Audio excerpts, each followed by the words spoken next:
Regjistrimi digital I paralajmëruar nga Ministri I Transformimit Digital ka rritur edhe më shumë tonin e akuzave të opozitës ndaj qeverisë. Aleanca për shqiptarët e udhëhequr nga Arben Taravari regjistrimin e paralajmëruar për vitin 2026 e cilësojnë si nismë të qeverisë monoetnike për masakër demografike ndaj shqiptarëve. Ata shprehin shqetësim të thellë dhe kundërshtim të vendosur ndaj paralajmërimit të Ministrit për Transformim Digital Stefan Andonovski për realizimin e një regjistrimi digital të popullsisë në vitin 2026, 5 vite para afatit të rregullt që është caktuar për vitin 2031.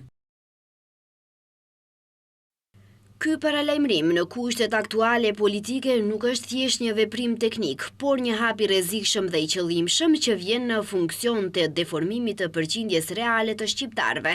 Ne nuk do të lejojmë një masakër demografike. Shqiptarët nuk janë statistikë që manipulohet, janë themeli këtij shteti dhe aktor vendimtar të së ardhmes.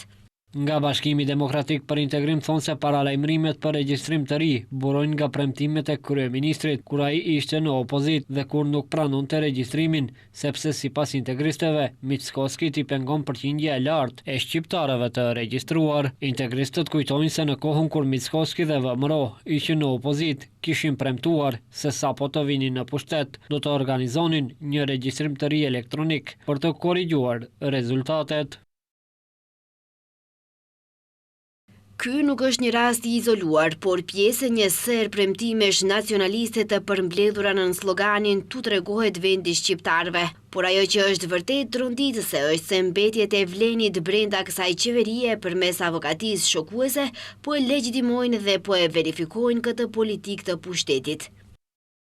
BDI-s dhe Aleancës për Shqiptarët I është kundër përgjigjur koalicioni Vlen, nga ku thonë se nuk ka pasur ndonjë diskutim për regjistrim të ri të popullsisë dhe se regjistrimi do të jetë I rregullt dhe jo në vitin e ardhshëm. Thonë se koalicioni Vlen do të kërkojë përgjegjësi penale për të gjithë ata të cilët, pa asnjë bazë ligjore, shpikën kategorinë e banorëve jo rezident, duke tejkaluar kompetencat dhe duke përjashtuar me qëllim mërgatën nga të dhënat zyrtare.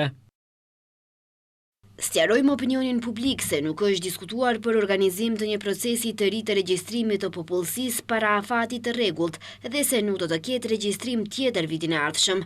Çdo regjistrim I radhës duhet të jetë rezultati I analizave të thelluara dhe me konsensus politik. Regjistrimi I radhës I popullsisë do të korrigjojë mashtrimin e BDI-s dhe LSTM-s.